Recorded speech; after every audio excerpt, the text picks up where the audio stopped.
வயநாடு சம்பவத்துக்கு அப்புறம் இன்றைக்கி பேசக்கூடிய ஒரு பெரிய விஷயம் அப்படின்னு கேட்டிங்கன்னா அது இந்த ஸ்ரீனிகா பாப்பாவுடைய விஷயந்தான். இந்த பாப்பாவுக்கு என்ன ஆச்சு அப்படின்னு கேட்டிங்கன்னா, அந்த பாப்பாவுக்கு 2 வயசு ஆகுது. இவங்களுக்கு SMA அப்படிங்கிற ஒரு மரபணு நோய் ஒன்று இருக்குது.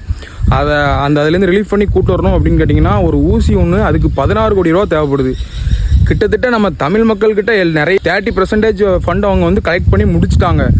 இன்னும் 70% ஃபண்ட் அவங்களுக்கு இன்னும் போய் சேரவே இல்லை. இன்னும் 1 வீக்கில் அவங்களுக்கு அந்த ஊசி போடலைன்னா அந்த குழந்தைக்கே மிகப்பெரிய ஆபத்து, அந்த குழந்தையோட உயிருக்கே மிகப்பெரிய ஆபத்துன்னு சொல்லியிருக்காங்க.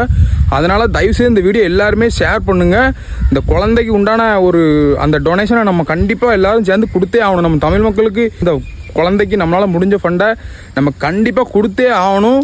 எல்லோரும் ஒரு 100 ரூபா நம்ம சேவ் பண்ணாலே கிட்டத்தட்ட அந்த 16 கோடி ரூபாயை நம்ம தமிழ் மக்கள் ஈஸியாக கொடுத்துடலாம்.